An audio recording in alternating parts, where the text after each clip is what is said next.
Peaceful, quiet, hard-working, Bible-reading people. But tonight, experts say that some of them have traded Bibles for bullets. Tonight, Channel 4's Ana Garcia uncovers the Mennonite mob.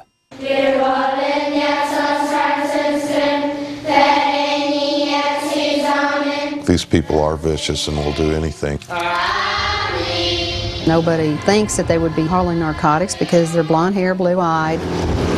Drug agents say deep within this community of bonnet-wearing, Bible-toting Mennonites hides the Mennonite mob. So you're saying the Mennonites are drug dealers? Yes. It's a big business. Oh, yes. She's a Mennonite, and she's telling her story of life inside the Mennonite mob for the first time exclusively to me. Do you think the Mennonite mob killed your husband?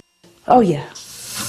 We promised to conceal her face and where she lives to protect her children. She says when the mob learned her husband was an informant. Tortured over a period of 3 days, was shot, and his body disposed of in a lake.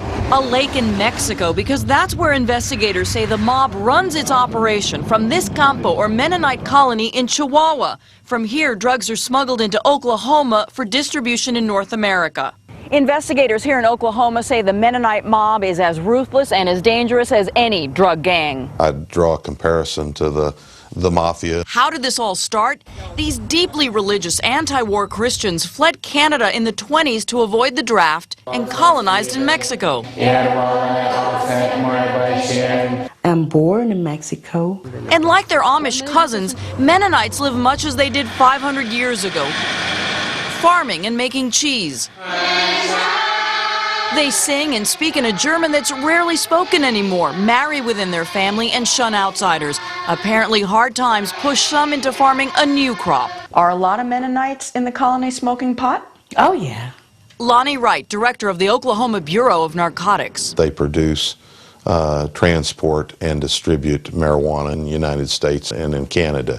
Because so many Mexican Mennonites hold Canadian passports, they move freely through North America. They're using trucks registered out of Canada to get their drugs across. Dozens of Mennonites over the last decade have been arrested along the Mexican and Canadian borders. Police in Canada say Mennonites have partnered with the Hells Angels there to distribute drugs. That's a multi-million-dollar business. You're about to see a Mennonite sell a truckload of cocaine and marijuana in this undercover police video. The Mennonite in the red cap is a fugitive. The man making the purchase delivers the money in that shoebox. He was later convicted. They're linked directly into the drug cartels. Investigators say this mob has a godfather, Enrique Harms. He is the kingpin in that region. The U.S. Attorney's Office has an arrest warrant for Harms, who they believe is hiding in Mexico. He's a very dangerous individual. Back in the colony, the elders tell us in Spanish, the few who are in the drug trade are not true Mennonites. And it makes us all wonder why.